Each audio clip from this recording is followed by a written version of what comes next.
News top 9ಗೆ ಸ್ವಾಗತ. ನಾನು ವಿಸ್ಮಿತಾ ಬೆಳ್ಳಿಯಪ್ಪ. ಹೆಸರೇಳದೆ ಪರೋಕ್ಷವಾಗಿ ಸೈನಿಕ ಗುಂಡು ಹೊಡೆದಿದ್ದು ಯಾರಿಗೆ? ತೆನೆ ಹೊತ್ತವಳ ಜೊತೆ ಕೈ ಜೋಡಿಸಿ ಹೊಂದಾಣಿಕೆ ಮಾಡಿಕೊಂಡ್ರ? ಸರ್ಕಾರದ ಅಡ್ಜಸ್ಟ್ಮೆಂಟ್ ಬಗ್ಗೆ ಕಿಡಿಕಾರಿದ ಹೇಗೆ ಸಿಪಿ ಯೋಗೇಶ್ವರ್? ಸಿಪಿ ಯೋಗೇಶ್ವರ್ ಇಲಾಖೆಯಲ್ಲಿ ಹಸ್ತಕ್ಷೇಪ ಮಾಡ್ತಿರೋದು ಯಾರು? ಬದಲಾವಣೆಯ ಲಾಬಿ ಮಾಡಿದವರಿಗೆ ಟಕ್ಕರ್ ಕೊಟ್ಟಿದ್ದ ಹೇಗೆ ಸಿಎಂ? ದೆಹಲಿಯಿಂದ ಬರ್ತಾ ಇದ್ದಂತೆ ವಿಜಯೇಂದ್ರ ವಿರುದ್ಧ ಸೈನಿಕ ವಾರ್. 3 ಪಾರ್ಟಿ ಸರ್ಕಾರ ಅಂತ ಗುಡುಗಿದ್ದಾರೆ.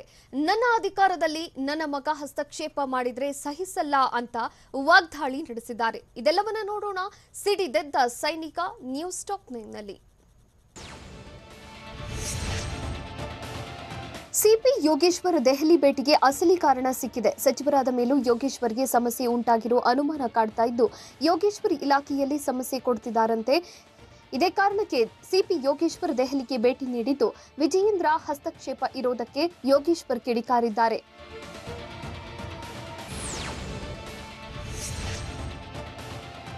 ಹೆಸರು ಹೇಳದೆ ವಿಜಯೇಂದ್ರ ಬಗ್ಗೆ ಯೋಗೇಶ್ವರ್ ಅಸಮಾಧಾನ ವ್ಯಕ್ತಪಡಿಸಿದ್ದಾರೆ. ನನ್ನ ಅಧಿಕಾರವನ್ನ ನನ್ನ ಮಗ ಚಲಾಯಿಸಿದ್ರೆ ಆಗೋದಿಲ್ಲ ಅಂತ ವಿಧಾನಸೌಧದಲ್ಲಿ ಸಚಿವ ಸಿಪಿ ಯೋಗೇಶ್ವರ್ ಹೇಳಿದ್ರು. ನನ್ನ ಇಲಾಖೆಯಲ್ಲಿ ಬೇರೊಬ್ಬರು ತಲೆ ಹಾಕಬಾರದು, ಬೇರೊಬ್ಬರು ಹಸ್ತಕ್ಷೇಪ ಮಾಡುವುದನ್ನು ಸಹಿಸಲು ಆಗಲ್ಲ ಎಂದು ಸಿಪಿ ಯೋಗೇಶ್ವರ್ ಆಕ್ರೋಶ ವ್ಯಕ್ತಪಡಿಸಿದ್ರು.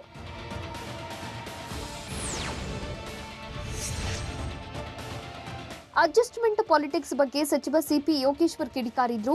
ಇದು ಬಿಜೆಪಿ ಸರ್ಕಾರವಾಗಿಲ್ಲ, ಇದು 3 ಪಾರ್ಟಿ ಸರ್ಕಾರ ಅಂತ ಸಚಿವ ಸಿಪಿ ಯೋಗೇಶ್ವರ್ ವಾಗ್ದಾಳಿ ನಡೆಸಿದ್ದಾರೆ. ಈಗಿರೋರು 3 ಗುಂಪಿನ ಸರ್ಕಾರ ಆಗಿದೆ ಅಂತ ವಿಧಾನಸೌಧದಲ್ಲಿ ಸಚಿವ ಸಿಪಿ ಯೋಗೇಶ್ವರ್ ಹೇಳಿದ್ದಾರೆ. 3 ರಾಜಕೀಯ ಪಕ್ಷಗಳು ಹೊಂದಾಣಿಕೆ ಮಾಡಿಕೊಂಡಿವೆ. ನಮ್ಮ ಸರ್ಕಾರ ಕಾಂಗ್ರೆಸ್ ಜೆಡಿಎಸ್ ಜೊತೆ ಹೊಂದಾಣಿಕೆ ಮಾಡಿಕೊಂಡಿದೆ ಅಂತ ವಿಧಾನಸೌಧದಲ್ಲಿ ಸಚಿವ ಸಿಪಿ ಯೋಗೇಶ್ವರ್ ಹೇಳಿದ್ರು.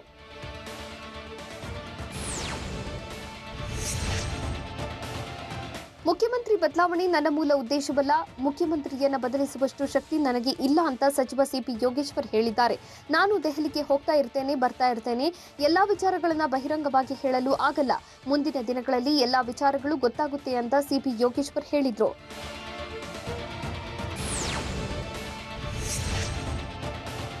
ಬಿಜೆಪಿ ಪಕ್ಷದಲ್ಲಿ ಆಂತರಿಕ ಬೇಗುದಿ ಸ್ಫೋಟಗೊಂಡಿದೆ. ಸ್ವಪಕ್ಷೀಯರ ವಿರುದ್ಧವೇ ಸಿಪಿ ಯೋಗೇಶ್ವರ್ ಕಿಡಿಕಾರಿದ್ದಾರೆ.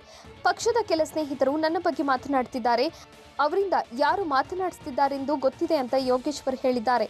ಅಲ್ಲದೆ ಇದರ ಹಿಂದೆ ಯಾರ ಕುಮ್ಮಕ್ಕಿದೆ ಎಂದು ನನಗೆ ಗೊತ್ತು. ಹೀಗೆ ಮಾತನಾಡ್ತಾ ಹೋದ್ರೆ ಮುಂದೆ ಉತ್ತರಿಸ್ತೇನೆ. ಮುಂದಿನ ದಿನಗಳಲ್ಲಿ ಎಲ್ಲದಕ್ಕೂ ಉತ್ತರ ಕೊಡಬೇಕಾಗುತ್ತೆ ಅಂತ ಹೇಳಿದ್ದಾರೆ.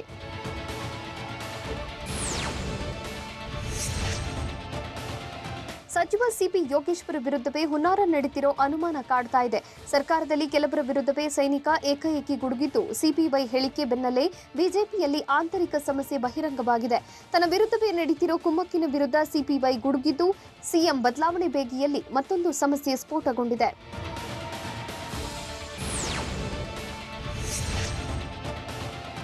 ನನಗೆ ನನ್ನದೇ ಆದ ಸಮಸ್ಯೆಗಳು ಇತ್ತು, ಅದಕ್ಕೆ ದೆಹಲಿಗೆ ಹೋಗಿದ್ದೆ ಅಂತ ಸಿಪಿ ಯೋಗೇಶ್ವರ್ ಹೇಳಿದ್ದಾರೆ. ಮುಂದಿನ ಬಾರಿ ನಾನು ಕೂಡ ಚುನಾವಣೆಗೆ ಸ್ಪರ್ಧಿಸಬೇಕಿದೆ, ಹೀಗಾಗಿ ನನ್ನ ನೋವು ಹೇಳಿಕೊಳ್ಳಲು ದೆಹಲಿಗೆ ಹೋಗಿದ್ದೆ. ಅದನ್ನು ಬಹಿರಂಗವಾಗಿ ಹೇಳೋದಕ್ಕೆ ಆಗೋದಿಲ್ಲ. ಪಕ್ಷದ ಚೌಕಟ್ಟಿನಲ್ಲಿ ಸಮಸ್ಯೆಗಳ ಬಗ್ಗೆ ಚರ್ಚೆ ಮಾಡ್ತೇನೆ. ಕೆಲವೊಂದು ವಿಚಾರಗಳನ್ನು ಹೇಳಿಕೊಳ್ಳಲು ಆಗೋದಿಲ್ಲ ಅಂತ ಯೋಗೇಶ್ವರ್ ಹೇಳಿದ್ದಾರೆ.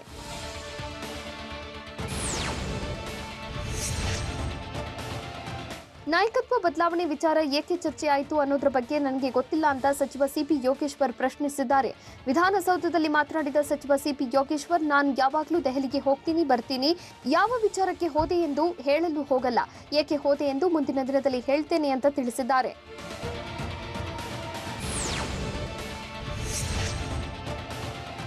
ಇಲಾಖೆಯಲ್ಲಿ ಹಸ್ತಕ್ಷೇಪದ ಬಗ್ಗೆ ಸಚಿವ ಸಿಪಿ ಯೋಗೇಶ್ವರ್ ಅಸಮಾಧಾನ ಹೊರಹಾಕಿದ್ದಾರೆ. ಆದರೆ ಎಲ್ಲೂ ಮತ್ತೊಬ್ಬರ ಹಸ್ತಕ್ಷೇಪದ ಪ್ರಶ್ನೆಗೆ ಎದುರಾಗಲ್ಲ ಅಂತ ಸಚಿವ ಸೋಮಣ್ಣ ಹೇಳಿದ್ದು, ಪರೋಕ್ಷವಾಗಿ ಯೋಗೇಶ್ವರ್ಗೆ ತಿರುಗೇಟು ನೀಡಿದ್ದಾರೆ. ಯೋಗೇಶ್ವರ್ ಅವರ ಭಾವನೆ ಹೇಳಿಕೊಂಡಿದ್ದಾರೆ ಅಷ್ಟೇ, ನನಗಂತೂ ಆ ಬಗ್ಗೆ ಗೊತ್ತಿಲ್ಲ ಅಂತ ವಿಜಯೇಂದ್ರ ಹಸ್ತಕ್ಷೇಪ ಆರೋಪಕ್ಕೆ ಸೋಮಣ್ಣ ಸ್ಪಷ್ಟನೆ ನೀಡಿದ್ದಾರೆ. ನಾಯಕತ್ವ ಬದಲಾವಣೆ ಬಯಸಿದ ನಾಯಕರಿಗೆ ಸಿಎಂ ಕೊಟ್ಟ ಟಾಂಗ್ ಏನು? ಸಿಎಂ ಬದಲಾವಣೆ ಆಟದಲ್ಲಿ ಸ್ವಪಕ್ಷೀಯರೇ ಭಾಗಿಯಾದ್ರ? ಸಿಎಂ ಬಿಎಸ್ವೈ ಬೆನ್ನಿಗೆ ನಿಂತ ನಾಯಕರು ಯಾರು? ಇದೆಲ್ಲವನ್ನ ನೋಡೋಣ. ವಿರೋಧಿಗಳಿಗೆ ಟಕ್ಕರ್ ನ್ಯೂಸ್ ಟಾಪ್ 9ನಲ್ಲಿ. ನಾಯಕತ್ವ ಬದಲಾವಣೆ ಬಯಸಿದವರಿಗೆ ಮುಖ್ಯಮಂತ್ರಿ ಬಿಎಸ್ ಯಡಿಯೂರಪ್ಪ ಟಾಂಗ್ ಕೊಟ್ಟಿದ್ದಾರೆ. ವಿರೋಧಿ ಬಣದ ರಣತಂತ್ರಕ್ಕೆ ಟಕ್ಕರ್ ಕೊಟ್ಟಿದ್ದು ನಾಯಕತ್ವ ಬದಲಾವಣೆಗಾಗಿ ದೆಹಲಿಗೆ ತೆರಳಿದವರಿಗೆ ಸಿಎಂ ಪಂಚ್ ನೀಡಿದ್ದಾರೆ. ಯಾರೋ ಎಲ್ಲಿಗೋ ಹೋಗಿ ಬಂದವರಿಗೆ ಅಲ್ಲಿಯೇ ಉತ್ತರ ಕೊಟ್ಟು ಕಳಿಸಿದ್ದಾರೆ. ಶಾಸಕಾಂಗ ಸಭೆ ವಿಚಾರದ ಬಗ್ಗೆ ಚರ್ಚಿಸುವ ಅಗತ್ಯವಿಲ್ಲ ಅಂತ ಬೆಂಗಳೂರಿನಲ್ಲಿ ಸಿಎಂ ಬಿಎಸ್ವೈ ಹೇಳಿದ್ದಾರೆ. ಪಕ್ಷದಲ್ಲಿ ಬದಲಾವಣೆ ಕೂಗು ಇದೆ ಅನ್ನೋದಕ್ಕೆ ಮುಖ್ಯಮಂತ್ರಿ ಬಿಎಸ್ವೈ ಪುಷ್ಟಿ ನೀಡಿದಂತೆ ಕಾಣ್ತಿದೆ. ನಾಯಕತ್ವದ ಬದಲಾವಣೆ ಬೇಗೆ ಬಗ್ಗೆ ಸಿಎಂ ಬಿಎಸ್ವೈ ಸುಳಿವು ನೀಡಿದ್ದು ದೆಹಲಿಗೆ ಹೋಗಿದ್ದವರಿಗೆ ಉತ್ತರ ಕೊಟ್ಟು ಕಳಿಸಿದ್ದಾರೆಂದು ಹೇಳಿದ್ದಾರೆ. ಈ ಹೇಳಿಕೆ ಕೊಡೋ ಮೂಲಕ ಸಿಎಂ ಟಕ್ಕರ್ ಕೊಟ್ಟಿದ್ದು ಸಿಎಂ ಹೇಳಿಕೆ ಹಿಂದಿನ ಉದ್ದೇಶ ತೀವ್ರ ಕುತೂಹಲ ಮೂಡಿಸಿದೆ. ರಾಜ್ಯ ಬಿಜೆಪಿಯಲ್ಲಿ ಕೇಳಿ ಬರ್ತಾ ಇರೋ ಬದಲಾವಣೆ ಕೂಗನ್ನ ಬಿಎಸ್ವೈ ಮಾತು ಪರೋಕ್ಷವಾಗಿ ಪುಷ್ಟೀಕರಿಸಿದೆ.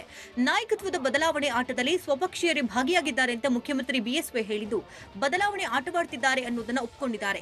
ದೆಹಲಿಗೆ ಹೋಗಿ ಬಂದರೂ ವರಿಷ್ಠರ ಮಟ್ಟದಲ್ಲಿ ಯಾವುದೇ ಕೆಲಸ ಆಗಿಲ್ಲ. ದೆಹಲಿ ಚರ್ಚೆಗಳ ಮಾಹಿತಿ ಪಡೆದುಕೊಂಡಿರುವ ಸಿಎಂ ಬಿಎಸ್ವೈ ದೆಹಲಿಯಲ್ಲೂ ಆಟ ನಡೆದಿಲ್ಲ ಅಂತ ಪರೋಕ್ಷವಾಗಿ ಹೇಳಿದರು. ನಾಯಕತ್ವದ ಬದಲಾವಣೆ ಕೂಗಿನ ಬೆನ್ನಲ್ಲೇ ಬಿಜೆಪಿಯಲ್ಲಿ ರಾಜಕೀಯ ದಳ್ಳುರಿ ಮನೆ ಮಾಡಿದೆ. ನಾಯಕತ್ವ ವಿಚಾರಕ್ಕೆ ಕಮಲ ಪಡೆಯಲ್ಲಿ ಆಂತರಿಕ ಭಿನ್ನಮತ ಸ್ಫೋಟಗೊಂಡಿದ್ದು ಸಿಎಂ ವಿರೋಧಿ ಬಣಕ್ಕೆ ಟಕ್ಕರ್ ಕೊಡಲು ಬಿಎಸ್ವೈ ಬಳಗ ಮುಂದಾಗಿದೆ. ಪಕ್ಷದ ಡ್ಯಾಮೇಜ್ ಕಂಟ್ರೋಲ್ಗೆ ಮುಂದಾಗಿರುವಂತಹ ಸಿಎಂ ಬಣ ಸಿಎಂ ಬಿಎಸ್ ಯಡಿಯೂರಪ್ಪ ಪರ ನಾವಿದ್ದೇವೆ ಅಂತ ಸಾರಲು ಯತ್ನಿಸಿದ್ದಾರೆ. ನಾಯಕತ್ವ ಬದಲಾವಣೆ ಗೇಮ್ನಲ್ಲಿ ಯೋಗೇಶ್ವರ್ ಹೆಸರು ಕೇಳಿ ಬರ್ತಾ ಇದೆ. ಹೀಗಾಗಿ ತಮ್ಮ ಹೆಸರು ಬರ್ತಾ ಇದ್ದಂತೆ ತೇಪೆ ಹಾಕಲು ಮುಂದಾಗಿದ್ದಾರೆ. ನಾನು ದೆಹಲಿಗೆ ಹೋಗಿದ್ದು ನಿಜ ಅಂತ ವಿಧಾನಸೌಧದಲ್ಲಿ ಸಚಿವ ಸಿಪಿ ಯೋಗೇಶ್ವರ್ ಹೇಳಿದ್ದಾರೆ. ನನ್ನ ವೈಯಕ್ತಿಕ ಕೆಲಸಕ್ಕೆ ದೆಹಲಿಗೆ ಹೋಗಿದೆ. ಅಲ್ಲದೆ ನಾನು ದೆಹಲಿಗೆ ಹೋಗ್ತೀನಿ ಬರ್ತೀನಿ, ಬಲವಂತವಾಗಿ ನನ್ನ ಹತ್ರ ಏನು ಹೇಳಿಸಬೇಡಿ ಅಂತ ವಿಧಾನಸೌಧದಲ್ಲಿ ಸಚಿವ ಸಿಪಿ ಯೋಗೇಶ್ವರ್ ಪ್ರತಿಕ್ರಿಯಿಸಿದ್ದಾರೆ. ಸದ್ಯದ ಸ್ಥಿತಿಯಲ್ಲಿ ನಾಯಕತ್ವ ಬದಲಾವಣೆ ಪ್ರಶ್ನೆ ಇಲ್ಲ ಅಂತ ನಾಯಕತ್ವ ಬದಲಾವಣೆ ವದಂತಿಗೆ ಸಚಿವ ಎಸ್ಟಿ ಸೋಮಶೇಖರ್ ತೆರೆ ಎಳೆದಿದ್ದಾರೆ. ನಾಯಕತ್ವ ಬದಲಾವಣೆ ಕೇವಲ ಊಹಾಪೋಹವಾಗಿದೆ ಅಂತ ಎಸ್ಟಿ ಸೋಮಶೇಖರ್ ಸ್ಪಷ್ಟನೆ ನೀಡಿದ್ದಾರೆ. ರಾಜ್ಯದಲ್ಲಿ ನಾಯಕತ್ವ ಬದಲಾವಣೆ ಪ್ರಶ್ನೆಯೇ ಇಲ್ಲ ಅಂತ ಬೆಂಗಳೂರಿನಲ್ಲಿ ಸಚಿವ ಭೈರತಿ ಬಸವರಾಜ್ ಹೇಳಿದ್ದಾರೆ. ಬಿಎಸ್ ಯಡಿಯೂರಪ್ಪ ಅವರೇ ಸಿಎಂ ಆಗಿ ಮುಂದುವರಿತಾರೆ. ಪಕ್ಷದ ಕೆಲಸಕ್ಕೆ ನಾಯಕರು ದೆಹಲಿಗೆ ಹೋಗ್ತಾರೆ. ಏನಾದರೂ ಇದ್ರೆ ಹೈಕಮಾಂಡ್ ನಮ್ಮನ್ನ ಕೇಳುತ್ತೆ ಅಂತ ಸಚಿವ ಭೈರತಿ ಬಸವರಾಜ್ ತಿಳಿಸಿದ್ದಾರೆ. ವಿಪಕ್ಷ ನಾಯಕ ಸಿದ್ದರಾಮಯ್ಯ ವಿರುದ್ಧ ಸಚಿವ ಭೈರತಿ ಬಸವರಾಜ್ ಕಿಡಿಕಾರಿದ್ದಾರೆ.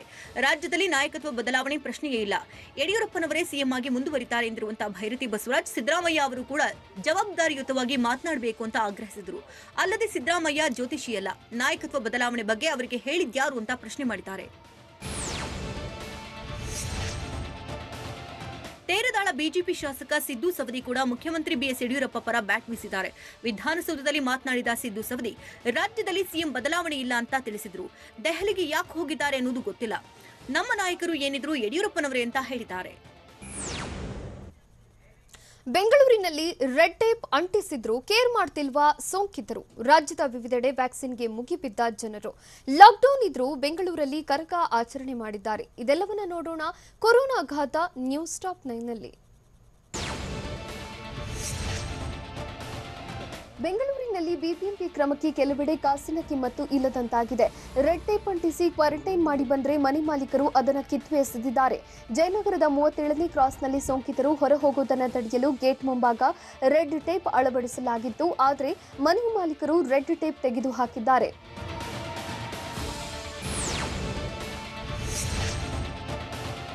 ಮೈಸೂರು ಜಿಲ್ಲೆಯಲ್ಲಿ ಕೊರೋನಾ ಸೋಂಕಿತರ ಸಂಖ್ಯೆ ಹೆಚ್ಚುತ್ತಿರುವ ಕಾರಣದಿಂದ ವಾರದಲ್ಲಿ 5 ದಿನ ಕಂಪ್ಲೀಟ್ ಲಾಕ್ಡೌನ್ ಘೋಷಿಸಲಾಗಿದೆ. ಸೋಮವಾರ, ಗುರುವಾರ ಅಗತ್ಯ ವಸ್ತುಗಳ ಖರೀದಿ ಜನರಿಗೆ ಅವಕಾಶ ಕಲ್ಪಿಸಲಾಗಿದೆ. ಮೇ 29ರಿಂದ ಜೂನ್ 7ರವರೆಗೆ ಬೆಳಗ್ಗೆ 6 ಗಂಟೆವರೆಗೆ ಜಿಲ್ಲೆಯನ್ನು ಕಂಪ್ಲೀಟ್ ಲಾಕ್ಡೌನ್ ಮಾಡಲು ಡಿಸಿ ರೋಹಿಣಿ ಸಿಂಧೂರಿ ಆದೇಶ ಹೊರಡಿಸಿದ್ದಾರೆ.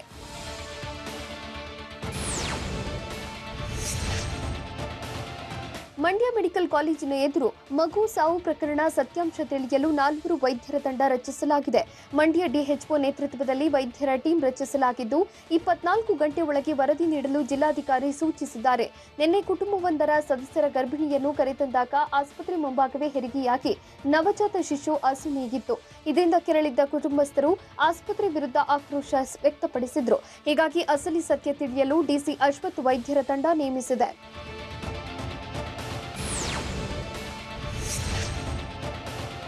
ನೆಲಮಂಗಲ ಪಟ್ಟಣದ ಸರ್ಕಾರಿ ಆಸ್ಪತ್ರೆ ಬಳಿಯೇ ಶಾಲೆ ಮೈದಾನದಲ್ಲಿ ಲಸಿಕೆ ಪಡೆಯಲು ಜನ ಮುಗಿಬಿದ್ದಿದ್ರು. ಕೊರೋನಾ ಸೋಂಕು ಹೆಚ್ಚುತ್ತಾ ಇದ್ರು. ಕೇರ್ ಮಾಡದ ಜನ ಅಂತರ ಪಾಲಿಸದೆ ವ್ಯಾಕ್ಸಿನ್ಗಾಗಿ ಜಮಾಯಿಸಿದ್ರು. ಒಬ್ಬರ ಮೇಲೆ ಒಬ್ಬರು ಬಿದ್ದಂತೆ ಗುಂಪು ಗುಂಪಾಗಿ ನಿಂತು ಕೋವಿಡ್ ರೂಲ್ಸ್ ಬ್ರೇಕ್ ಮಾಡಿದ್ರು. ಹೀಗೆ ಜನರು ವರ್ತಿಸುತ್ತಿದ್ರು. ಲಸಿಕಾ ಕೇಂದ್ರದ ಬಳಿ ಹೇಳೂರು ಕೇಳೂರು ಯಾರೂ ಇರಲಿಲ್ಲ.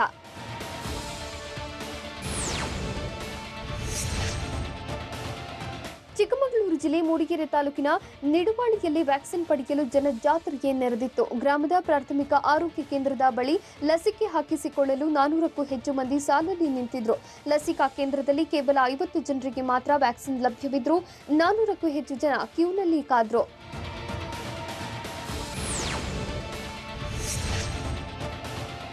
ಬೆಂಗಳೂರು ಗ್ರಾಮಾಂತರ ಜಿಲ್ಲೆ ಹೊಸಕೋಟೆಯಲ್ಲಿ ಲಾಕ್ಡೌನ್ ಮಧ್ಯೆ ಸ್ಥಳೀಯರು ಹಸಿ ಕರಗ, ಹೂವಿನ ಕರಗ ಆಚರಿಸಿದ್ದಾರೆ. ಪರ್ಮಿಷನ್ ಇಲ್ಲದಿದ್ರೂ ಭಕ್ತರ ನಿಷೇಧಿಸಿ ದ್ರೌಪದಮ್ಮ ದೇಗುಲದ ಆವರಣದಲ್ಲಿ ಜನರು ಕರಗ ಮಾಡಿದ್ದಾರೆ. ಕಳೆದ 2 ದಿನದಿಂದಲೂ ಸ್ಥಳೀಯರು ಕರಗ ಆಚರಿಸಿದ್ದು ಯಾವ ಅಧಿಕಾರಿಯ ಗಮನಕ್ಕೂ ಬಂದಿಲ್ಲ.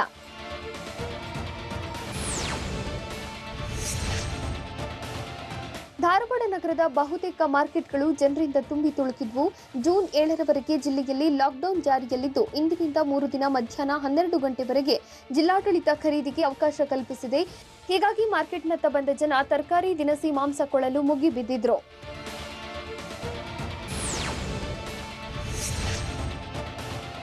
ಬೆಳಗ್ಗೆ 10 ಗಂಟೆ ಅವಧಿ ಮುಗಿಯುತ್ತಿದ್ದಂತೆ ಹಾವೇರಿ ನಗರದಲ್ಲಿ ಪೊಲೀಸರು ಅಂಗಡಿ ಬಂದ್ ಮಾಡಿಸಿದ್ದಾರೆ.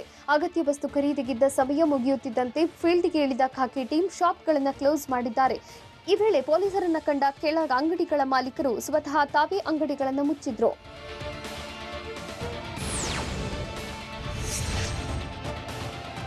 ಕೊರೋನಾ ಹೆಸರಿನಲ್ಲಿ ಮೌಢ್ಯಾಚರಣೆ ನಡೆಸಿದರೆ ಕಠಿಣ ಕ್ರಮ ಕೈಗೊಳ್ಳಲಾಗುವುದು ಅಂತ ಬಳ್ಳಾರಿ ಸಿಇಒ ಎಚ್ಚರಿಕೆ ಕೊಟ್ಟಿದ್ದಾರೆ. ಜಿಲ್ಲೆಯಲ್ಲಿ ಯಾರು ಮೌಢ್ಯಾಚರಣೆ ನಡೆಸ್ತಾರೋ ಅಂತವರ ಮೇಲೆ ನಿಗಾ ಇಡಲಾಗುತ್ತೆ. ಇದಕ್ಕಾಗಿ ಟಾಸ್ಕ್ ಫೋರ್ಸ್ ಕೂಡ ಇದೆ. ಮೌಢ್ಯಾಚರಣೆಯಂತಹ ಘಟನೆಗಳು ಮರುಕಳಿಸಿದರೆ ಕಾನೂನು ಕ್ರಮ ಜರುಗಿಸಲಾಗುತ್ತೆ ಅಂತ ಟಿವಿ9ಗೆ ಬಳ್ಳಾರಿ ಜಿಲ್ಲಾ ಪಂಚಾಯಿತಿ ಸಿಇಒ ಕೆಆರ್ ನಂದಿನಿ ತಿಳಿಸಿದ್ದಾರೆ. ಬೆಂಗಳೂರಲ್ಲಿ ಕರುಳು ಹಿಂಡುವಂತಿದೆ ಕೊರೋನಾ ಸಾವಿನ ಕತೆ. 9 ಲಕ್ಷ ಖರ್ಚು ಮಾಡಿದ್ರೂ ಉಳಿಯಲಿಲ್ಲ ಸೋಂಕಿತೆಯ ಜೀವ. ನವ ಜೋಡಿಯ ದಾಂಪತ್ಯಕ್ಕೆ ಕೊಳ್ಳಿಯಿಟ್ಟ ಹೆಮ್ಮಾರಿ. ಇದೆಲ್ಲವನ್ನ ನೋಡೋಣ ಕೊರೋನಾ ಕೂಪ ನ್ಯೂಸ್ ಟಾಪ್ 9ನಲ್ಲಿ. ಕೊರೋನಾ ನವದಂಪತಿಯ ದಾಂಪತ್ಯ ಜೀವನಕ್ಕೆ ಕೊಳ್ಳಿ ಇಟ್ಟಿದೆ. ರಾಯಚೂರು ಮೂಲದ ನವ ದಂಪತಿ ಹನಿಮೂನ್ಗಾಗಿ ಊಟಿ ಸೇರಿದಂತೆ ಹಲವು ಕಡೆ ಸಂಚರಿಸಿ ಬಂದಿದ್ರು. ಈ ವೇಳೆ ಇಬ್ಬರಿಗೂ ಕೊರೋನಾ ಪಾಸಿಟಿವ್ ಆಗಿತ್ತು. ಆದರೆ ಚಿಕಿತ್ಸೆ ಫಲಕಾರಿಯಾಗದೆ ಪತಿ ಮಂಜುನಾಥ್ ಕೊರೋನಾಗೆ ಬಲಿಯಾಗಿದ್ದಾರೆ. ಹುಬ್ಬಳ್ಳಿಯ ಕಿಮ್ಸ್ ಆಸ್ಪತ್ರೆಯಲ್ಲಿ ಹೃದಯ ವಿದ್ರಾವಕ ಘಟನೆ ನಡೆದಿದ್ದು, ಮೃತದೇಹಗಳ ಪ್ಯಾಕಿಂಗ್ ದೃಶ್ಯ ಬೆಚ್ಚಿ ಬೀಳಿಸುವಂತಿದೆ. ಕಿಮ್ಸ್ ಸಿಬ್ಬಂದಿ ಮತ್ತೊಂದು ಎಡವಟ್ಟು ಮಾಡಿದ್ದು, ಕೊರೋನಾ ಸೋಂಕಿತರ ಎದುರೇ ಮೃತದೇಹಗಳ ಪ್ಯಾಕ್ ಮಾಡಿದ್ದಾರೆ. ಕಿಮ್ಸ್ ಸಿಬ್ಬಂದಿ ನಡೆಗೆ ಸಾರ್ವಜನಿಕ ವಲಯದಲ್ಲಿ ಆಕ್ರೋಶ ವ್ಯಕ್ತವಾಗಿದ್ದು, ಪಿಪಿಇ ಕಿಟ್ ಇಲ್ಲ, ಸಿಬ್ಬಂದಿಗೆ ಸುರಕ್ಷತೆ ಇಲ್ಲ ಅಂತ ಕಿಡಿಕಾರಿದ್ದಾರೆ. ಲಾಕ್ಡೌನ್ನಿಂದಾಗಿ ಆಸ್ಪತ್ರೆಗೆ ಹೋಗುವುದಕ್ಕೂ ಪರದಾಡುವಂತಾಗಿದ್ದು, ಯಾವುದೇ ವಾಹನಗಳು ಸಿಗದೆ ತಳ್ಳುವ ಗಾಡಿಯಲ್ಲಿ ಪ್ರಯಾಣ ಮಾಡಿದ್ದಾರೆ. ಗದಗಿನ ಸಿದ್ದರಾಮೇಶ್ವರದ ನಿವಾಸಿ ಗೋವಿಂದಪ್ಪ ಸಕ್ಕರೆ ಕಾಯಿಲೆಯಿಂದ ಬಳಲ್ತಾ ಇದ್ದು, 2 ತಿಂಗಳ ಹಿಂದೆ ಆಪರೇಷನ್ ಮಾಡಿ 1 ಕಾಲು ತೆಗೆದಿದ್ರು. ಹೀಗಾಗಿ ಔಷಧಿ ಹಾಗೂ ಚಿಕಿತ್ಸೆಗಾಗಿ ಗದಗ ಜಿಮ್ಸ್ ಆಸ್ಪತ್ರೆಗೆ ತೆರಳುವುದಕ್ಕೆ ಖಾಸಗಿ ವಾಹನ ಸವಾರರು ಹೆಚ್ಚು ಹಣ ಕೇಳಿದ್ದಾರೆ. ಇದರಿಂದ ದಿಕ್ಕೆ ತೋಚದಂತಾಗಿ ತಳ್ಳುವ ಗಾಡಿಯಲ್ಲಿ ಹೊರಟಿದ್ದಾರೆ. ಶಿವಮೊಗ್ಗ ನಗರದಲ್ಲಿ ಪ್ರತಿದಿನ ಜನ ಲಸಿಕೆಗಾಗಿ ಸಾಲುಗಟ್ಟಿ ನಿಲ್ಲೋದು ಸಾಮಾನ್ಯವಾಗಿದೆ. ಕುವೆಂಪು ರಸ್ತೆಯಲ್ಲಿ ಇರುವ ಲಸಿಕೆ ಕೇಂದ್ರ ಬಳಿ ಬೆಳ್ಳಂಬೆಳಿಗ್ಗೆ ಜನ ಕ್ಯೂನಲ್ಲಿ ನಿಂತಿದ್ರು. ಲಸಿಕೆಗಾಗಿ ಟೋಕನ್ ಪಡೆಯೋದಕ್ಕೆ ಸರತಿ ಸಾಲಿನಲ್ಲಿ ನಿಂತಿದ್ದವರು ಕೋವಿಡ್ ರೂಲ್ಸ್ ಬ್ರೇಕ್ ಮಾಡಿದ್ರು. ದೈಹಿಕ ಅಂತರವಿಲ್ಲದೆ ಸಾಲಿನಲ್ಲಿ ನಿಂತಿದ್ದವರು ಕೊರೋನಾ ಲಸಿಕೆ ಪಡೆಯುವ ಧಾವಂತದಲ್ಲಿ ಕೊರೋನಾ ನಿಯಮಗಳನ್ನೇ ಗಾಳಿಗೆ ತೂರಿದ್ರು. ಯಾದಗಿರಿಯಲ್ಲಿ 4 ದಿನಗಳ ಕಂಪ್ಲೀಟ್ ಲಾಕ್ಡೌನ್ ಕೊನೆ ದಿನವಾದ ಇವತ್ತು ಕೂಡ ಸಂಪೂರ್ಣ ಸ್ತಬ್ಧವಾಗಿದೆ. ಕಠಿಣ ಲಾಕ್ಡೌನ್ ಜಾರಿ ಮಾಡಿರೋದ್ರಿಂದ ಅಗತ್ಯ ವಸ್ತುಗಳ ಖರೀದಿ, ಅನಗತ್ಯ ಓಡಾಟಕ್ಕೆ ಬ್ರೇಕ್ ಹಾಕಲಾಗಿದೆ. ಎಲ್ಲೆಲ್ಲೂ ಖಾಕಿ ಪಡೆ ಕಾರ್ಯಾಚರಣೆಗೆ ಇಳಿದಿದ್ದು, ಅನಗತ್ಯವಾಗಿ ಓಡಾಡುವ ವಾಹನ ಸವಾರರಿಗೆ ಬಿಸಿ ಮುಟ್ಟಿಸ್ತಾ ಇದ್ದಾರೆ. ಕೋವಿಡ್ ವಾರ್ಡ್ಗೆ ನುಗ್ಗಿ ವೈದ್ಯರ ಕರ್ತವ್ಯಕ್ಕೆ ಅಡ್ಡಿ ಮಾಡಿದ ಬಗ್ಗೆ ವೈದ್ಯಾಧಿಕಾರಿ ದೂರು ನೀಡಿದ್ದಾರೆ. ಅದರಂತೆ ಹಾವೇರಿ ಜಿಲ್ಲೆ ಸವಣೂರು ತಾಲೂಕಿನ ಹುರಳಿಕುಪ್ಪಿ ಗ್ರಾಮದ ಚನ್ನವೀರಪ್ಪ ಎಂಬಾತನ ಮೇಲೆ ದೂರು ದಾಖಲಿಸಲಾಗಿದೆ. ತಾಲೂಕು ಆಸ್ಪತ್ರೆಯಲ್ಲಿ ಸೂಕ್ತ ಚಿಕಿತ್ಸೆ ನೀಡ್ತಾ ಇಲ್ಲ ಅಂತ ಆರೋಪಿಸಿದ್ದ ಚನ್ನವೀರಪ್ಪ ತಂದೆಯನ್ನ ಡಿಸ್ಚಾರ್ಜ್ ಮಾಡುವಂತೆ ಕೋವಿಡ್ ವಾರ್ಡ್ಗೆ ನುಗ್ಗಿ ಕರ್ತವ್ಯಕ್ಕೆ ಅಡ್ಡಿಪಡಿಸಿದ್ದ. ಈ ಬಗ್ಗೆ ವೈದ್ಯಾಧಿಕಾರಿ ಡಾಕ್ಟರ್ ಶಂಕರಗೌಡ ಹಿರೇಗೌಡರು ದೂರು ನೀಡಿದ್ದಾರೆ. ಚಿತ್ರದುರ್ಗ ಜಿಲ್ಲೆ ಸಾಣಿಕೆರೆ ಗ್ರಾಮದಲ್ಲಿ ಕೊರೋನಾ ಬಗ್ಗೆ ಜನ ಎಚ್ಚರಿಕೆ ವಹಿಸುವಂತೆ ಜಾಗೃತಿ ಮೂಡಿಸಲಾಗ್ತಾ ಇದೆ. ಡಂಗೂರ ಸಾರೋದ್ರ ಮೂಲಕ ಜನರಲ್ಲಿ ಜಾಗೃತಿ ತರುವ ಪ್ರಯತ್ನ ನಡೀತಾ ಇದೆ. ಯಾರೇ ಜ್ವರ, ಕೆಮ್ಮು, ಶೀತ, ತಲೆನೋವು ಬಂದ್ರೆ ಎಚ್ಚರಿಕೆ ವಹಿಸಬೇಕು. ಆಸ್ಪತ್ರೆಗಳಿಗೆ ತೆರಳಿ ತಪಾಸಣೆ, ಚಿಕಿತ್ಸೆ ಪಡೆಯುವಂತೆ ಡಂಗೂರ ಸಾರಲಾಯಿತು. ಗದಗ ಜಿಲ್ಲೆಯ ಗಜೇಂದ್ರಗಡ ಪೊಲೀಸರು ಜನರಲ್ಲಿ ಹಾಡಿನ ಮೂಲಕ ಜಾಗೃತಿ ಮೂಡಿಸಿದ್ದಾರೆ. ಜನಪದ ಶೈಲಿಯ ಹಾಡನ್ನ ASI H L Bhajantri, PC D H Ashek Khan ಹಾಡಿದ್ದಾರೆ. ಶಿಕ್ಷಕ ಎಂಎಂ ಮುಲ್ಲಾ ಬರೆದಿರುವ ಜಾಗೃತಿ ಹಾಡು ಸಾಮಾಜಿಕ ಜಾಲತಾಣದಲ್ಲಿ ವೈರಲ್ ಆಗಿದೆ. ಅಲ್ಲದೆ ಪೊಲೀಸರ ಈ ವಿಶಿಷ್ಟ ಪ್ರಯತ್ನಕ್ಕೆ ವ್ಯಾಪಕ ಪ್ರಶಂಸೆ ಕೂಡ ವ್ಯಕ್ತವಾಗಿದೆ. ಜಿಲ್ಲೆಗಳಲ್ಲಿ ಅನಗತ್ಯ ಓಡಾಟಕ್ಕೆ ಇನ್ನೂ ಬ್ರೇಕ್ ಬಿದ್ದಿಲ್ಲ ಯಾಕೆ? ದಿನ ಬಿಟ್ಟು ದಿನ ಲಾಕ್ಡೌನ್ ಮಾಡ್ತಿರೋದು ಎಲ್ಲೆಲ್ಲಿ? ಎಣ್ಣೆಗಾಗಿ ಮತ್ತೆ ನೂಕುನುಗ್ಗಲು ಉಂಟಾಗಿರೋದು ಎಲ್ಲಿ? ನೋಡೋಣ ಕರುನಾಡು ಲಾಕ್ ನ್ಯೂಸ್ ಟಾಪ್ 9ನಲ್ಲಿ. ಕೊಡಗು ಜಿಲ್ಲೆಯಾದ್ಯಂತ ಕಠಿಣ ಲಾಕ್ಡೌನ್ ಜಾರಿಗೊಳಿಸಲಾಗಿದೆ. ಹಾಲು ಪೇಪರ್ ಹೊರತುಪಡಿಸಿ ಉಳಿದೆಲ್ಲ ಸೇವೆಗಳನ್ನು ಬಂದ್ ಮಾಡಲಾಗಿದೆ. ಮಡಿಕೇರಿಯ ಪ್ರಮುಖ ವೃತ್ತಗಳಲ್ಲಿ ಪೊಲೀಸರನ್ನ ನಿಯೋಜಿಸಲಾಗಿದೆ. ಅನಗತ್ಯ ಓಡಾಡುವವರ ವಿರುದ್ಧ ಖಾಕಿ ಕಠಿಣ ಕ್ರಮಕ್ಕೆ ಮುಂದಾಗಿದ್ದು, ಬೆಳಗ್ಗೆಯಿಂದಲೇ ರಸ್ತೆಗಿಳಿದು ತಪಾಸಣೆ ಆರಂಭಿಸಿದೆ. ಜೊತೆಗೆ ತೀರಾ ಅನಿವಾರ್ಯ ಇದ್ದರಷ್ಟೇ ಮನೆಯಿಂದ ಹೊರಬರಬೇಕು ಅಂತ ಎಚ್ಚರಿಕೆ ನೀಡಲಾಗಿದೆ.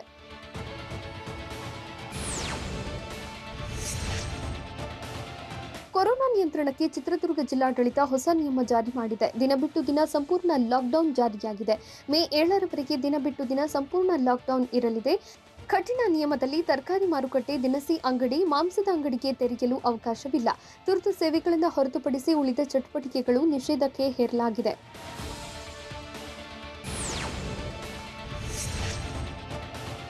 ತುರ್ತು ಸೇವೆಗಳನ್ನು ಹೊರತುಪಡಿಸಿ ಉಳಿದ ಚಟುವಟಿಕೆಗಳು ನಿಷೇಧ ಹೇರಲಾಗಿದೆ. ಹೀಗಾಗಿ ಜನರಿಲ್ಲದೆ ಸಂಪೂರ್ಣ ನಗರ ಖಾಲಿಯಾಗಿದೆ. ಕೋಲಾರ ಜಿಲ್ಲೆಯಾದ್ಯಂತ 4 ದಿನಗಳ ಕಂಪ್ಲೀಟ್ ಲಾಕ್ಡೌನ್ ಜಾರಿಯಾಗಿದೆ. ಇಂದು ಬೆಳಗ್ಗೆ 10 ಗಂಟೆಯ ತನಕ ಮಾತ್ರ ಅಗತ್ಯ ವಸ್ತುಗಳ ಖರೀದಿಗೆ ಅವಕಾಶ ನೀಡಲಾಗಿದ್ದು, ಸೋಮವಾರ ಬೆಳಗ್ಗೆ 6 ಗಂಟೆವರೆಗೆ 4 ದಿನಗಳ ಕಾಲ ಸಂಪೂರ್ಣ ಬಂದ್ ಜಾರಿಗೆ ಬಂದಿದೆ. ತುರ್ತು ಸೇವೆಗಳಿಗೆ ಮಾತ್ರ ಅವಕಾಶ ಇದ್ದು, ಅಗತ್ಯ ವಸ್ತು ಖರೀದಿಗೂ ನಿರ್ಬಂಧ ಹೇರಲಾಗಿದೆ. ಕಠಿಣ ಲಾಕ್ಡೌನ್ ಜಾರಿ ಮಾಡಿ ಕೋಲಾರ ಜಿಲ್ಲಾಧಿಕಾರಿ ಆರ್ ಸೆಲ್ವಮಣಿ ಆದೇಶ ನೀಡಿದ್ದಾರೆ.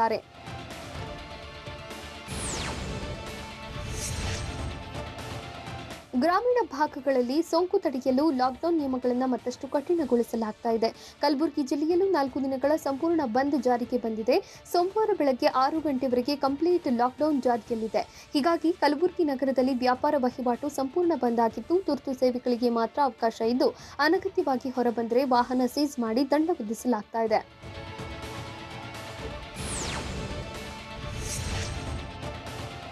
ಕೊರೋನಾ ಸೋಂಕು ಹರಡದಂತೆ ತಡೆಗಟ್ಟಲು ಚಿಕ್ಕಬಳ್ಳಾಪುರ ಜಿಲ್ಲಾಡಳಿತ ಕಠಿಣ ಕ್ರಮ ಕೈಗೊಂಡಿದೆ. ಜಿಲ್ಲೆಯಲ್ಲಿ 4 ದಿನ ಕಂಪ್ಲೀಟ್ ಲಾಕ್ಡೌನ್ ಜಾರಿಯಾಗಿದೆ. ಕೇವಲ ತುರ್ತು ಹಾಗೂ ವೈದ್ಯಕೀಯ ಸೇವೆಗಳು ಸೇರಿದಂತೆ ರಾಷ್ಟ್ರೀಯ ಹೆದ್ದಾರಿಯ ಪೆಟ್ರೋಲ್ ಬಂಕ್ ತೆರೆಯಲು ಅನುಮತಿ ಸಿಕ್ಕಿದೆ. ನಾಳೆ ನಾಡಿದ್ದು ಬಾಗೇಪಲ್ಲಿ, ಚಿಂತಾಮಣಿಯ ಟೊಮ್ಯಾಟೊ ಮಾರ್ಕೆಟ್ ಓಪನ್ ಮಾಡಲು ಅವಕಾಶ ನೀಡಲಾಗಿದೆ.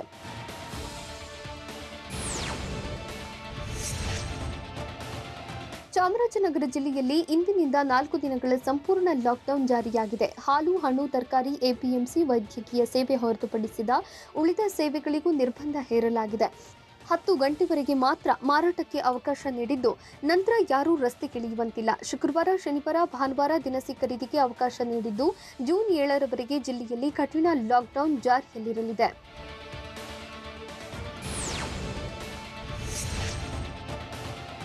ಗದಗ ಜಿಲ್ಲೆಯಲ್ಲಿ 10 ಗಂಟೆಯ ನಂತರ ಸಂಪೂರ್ಣ ಲಾಕ್ಡೌನ್ ಜಾರಿಯಾಗಿದೆ. ಹೀಗಾಗಿ ಲಕ್ಷ್ಮೇಶ್ವರ ಪಟ್ಟಣದಲ್ಲಿ ಮದ್ಯ ಖರೀದಿಗಾಗಿ ಜನ ಮುಗಿಬಿದ್ದಿದ್ರು.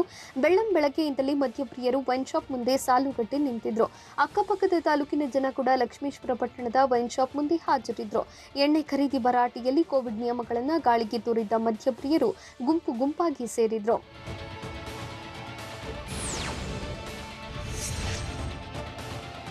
ಧಾರವಾಡ ಜಿಲ್ಲಾ ಜನರಿಗೆ ಲಾಕ್ಡೌನ್ನಿಂದ ಕೊಂಚ ರಿಲೀಫ್ ಸಿಕ್ಕಿದೆ. ಇನ್ನು 3 ದಿನಗಳ ಕಾಲ ಮಧ್ಯಾಹ್ನ 12 ಗಂಟೆಯವರೆಗೆ ಅಗತ್ಯ ವಸ್ತು ಖರೀದಿಗೆ ಅವಕಾಶ ನೀಡಲಾಗಿದೆ. ಹಾಗಾಗಿ ಜನ ಮಾರುಕಟ್ಟೆಗಳಿಗೆ ದೌಡಾಯಿಸಿದ್ದು, ಲಾಕ್ಡೌನ್ನಿಂದ ಖಾಲಿಯಾಗಿದ್ದ ಮಾರುಕಟ್ಟೆಗಳು ಫುಲ್ ರಶ್ ಆಗಿತ್ತು.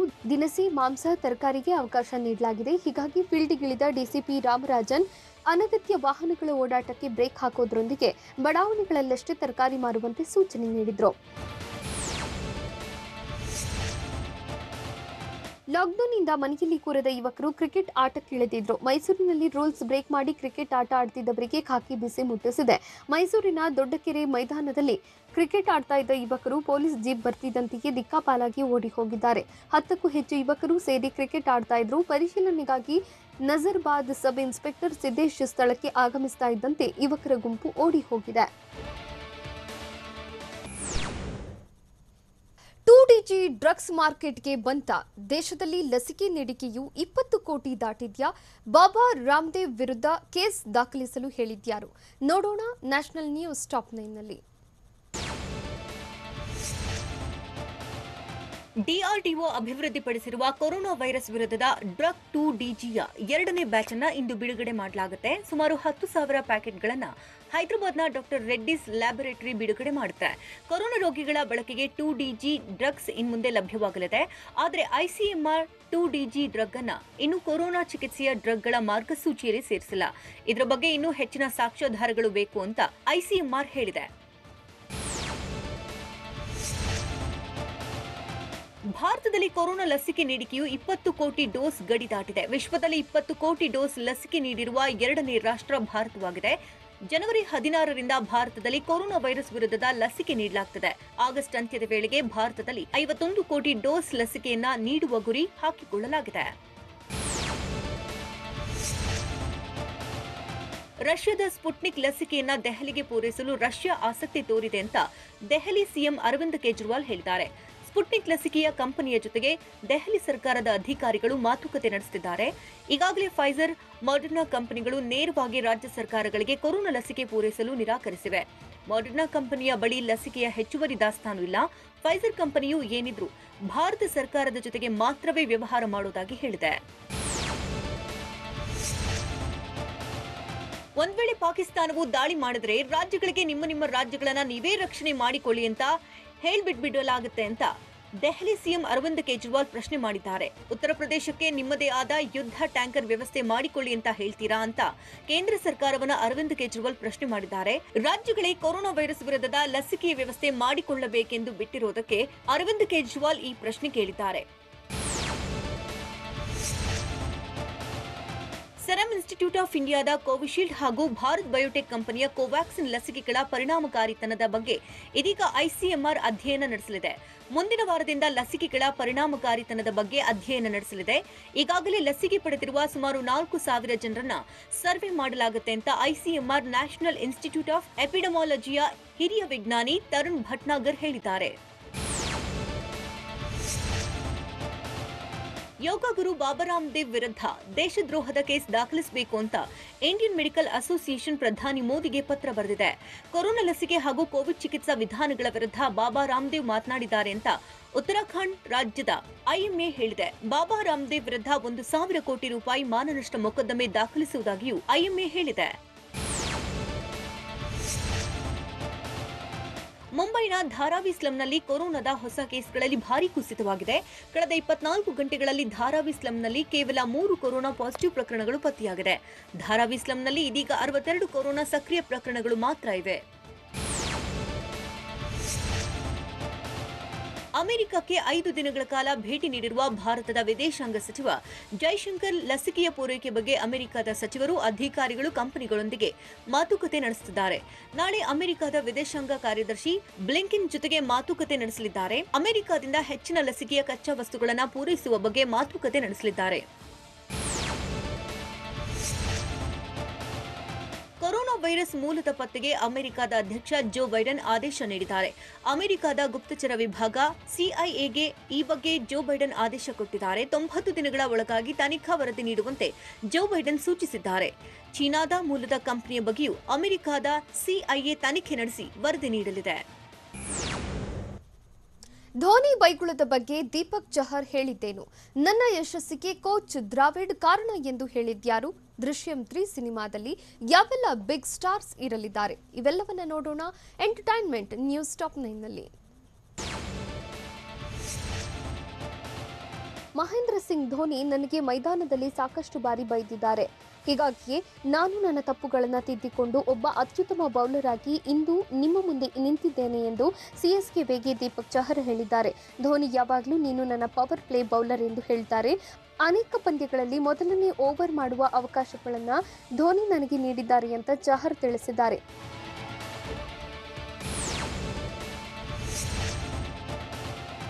ನಾನು ದೊಡ್ಡ ಮಟ್ಟದಲ್ಲಿ ಪುಟಿದೇಳಲು ರಾಹುಲ್ ದ್ರಾವಿಡ್ ನೀಡಿದ ಸಲಹೆಗಳೇ ಕಾರಣ ಎಂದು ಟೀಂ ಇಂಡಿಯಾ ಆಟಗಾರ ಪೃಥ್ವಿ ಶಾ ಹೇಳಿದ್ದಾರೆ.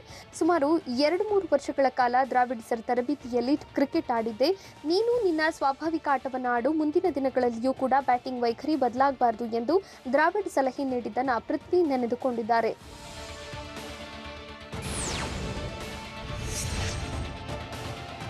ನ್ಯೂಜಿಲೆಂಡ್ ವಿರುದ್ಧ ಟೆಸ್ಟ್ ಸರಣಿಯಿಂದ ಇಂಗ್ಲೆಂಡ್ ವಿಕೆಟ್ ಕೀಪರ್ ಬೆನ್ ಫೋಕ್ಸ್ ಹೊರಬಿದ್ದಿದ್ದಾರೆ. ಹ್ಯಾಮ್ಸ್ಟ್ರಿಂಗ್ ಇಂಜುರಿಯಿಂದ ಬಳಲ್ತಾ ಇರುವ ಬೆನ್ ಫೋಕ್ಸ್ ಇಡೀ ಟೆಸ್ಟ್ ಸರಣಿಯನ್ನು ಮಿಸ್ ಮಾಡಿಕೊಂಡಿದ್ದಾರೆ. ಕಳೆದ ಭಾರತ ವಿರುದ್ಧದ ಸರಣಿಯಲ್ಲಿ ಆಡಿದ್ದ ಫೋಕ್ಸ್ ಕಳಪೆ ಬ್ಯಾಟಿಂಗ್ ಮಾಡಿದ್ರು.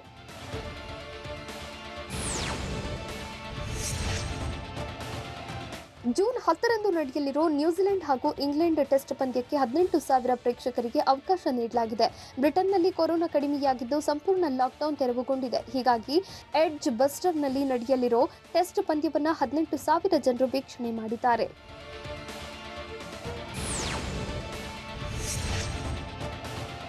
ಪಾಕ್ ಕ್ರಿಕೆಟ್ ತಂಡಕ್ಕೆ ಗುಡ್ ಬೈ ಹೇಳಿರೋ ಬೌಲರ್ ಮೊಹಮ್ಮದ್ ಅಮೀರ್ ಈಗ ಕೆರಿಬಿಯನ್ ಪ್ರೀಮಿಯರ್ ಲೀಗ್ನಲ್ಲಿ ಪಾಲ್ಗೊಳ್ಳಲಿದ್ದಾರೆ. 2021ರ ಸಿಪಿಎಲ್ ಟೂರ್ನಿಯಲ್ಲಿ ಅಮೀರ್ ಬಾರ್ಬುಡಸ್ ತಂಡದ ಪರ ಆಡಲಿದ್ದಾರೆ.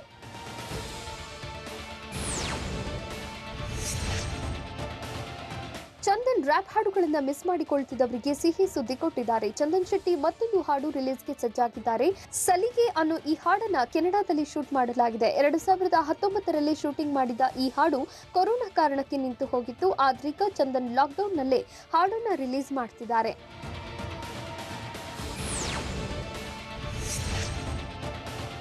ನಟಿ Ashika Ranganath glam look, dance ಮತ್ತು ನಟನೆಯಿಂದಲೇ ಹೆಸರುವಾಸಿ. ಆದರೆ ಲಾಕ್ಡೌನ್ನಲ್ಲಿ ಆಶಿಕಾ ಹೊಸ ಪ್ರಯತ್ನಕ್ಕೆ ಕೈ ಹಾಕಿದ್ದಾರೆ. ಹಲವು ದಿನಗಳಿಂದ ತೋಟದಲ್ಲಿ ಬೀಡು ಬಿಟ್ಟ ಆಶಿಕಾ ಸಾವಯವ ಕೃಷಿ ಮಾಡೋದು ಹೇಗೆ ಅನ್ನೋದನ್ನ ಕಲಿತಿದ್ದಾರಂತೆ. ಮಾವಿನ ಹಣ್ಣಿನ ತೋಟದಲ್ಲಿದ್ದ ಆಶಿಕಾ ಫೋಟೋಗಳು ವೈರಲ್ ಆಗಿವೆ.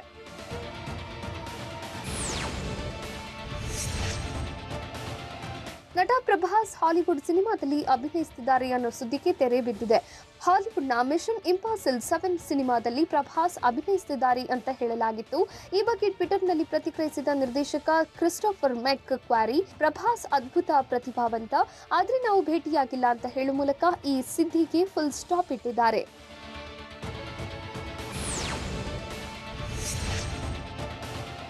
ಮಲಯಾಳಂನ ದೃಶ್ಯಂ ಸಿನಿಮಾ ಸರಣಿಗಳು ಸಕ್ಸಸ್ ಕಂಡ ಬೆನ್ನಲ್ಲೇ 3ನೇ ಸರಣಿ ಸಿದ್ಧವಾಗ್ತಾ ಇದೆ.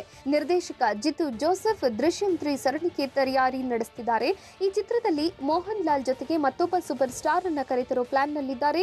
ವಿಶೇಷ ಪಾತ್ರದಲ್ಲಿ ಖ್ಯಾತ ನಟ ಮಮ್ಮೂಟಿ ಅಭಿನಯಿಸಲಿದ್ದಾರಂತೆ.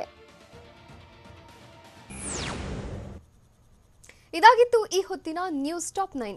ನಿರಂತರ ಸುದ್ದಿಗಾಗಿ ನೋಡ್ತಾ ಇರಿ TV9.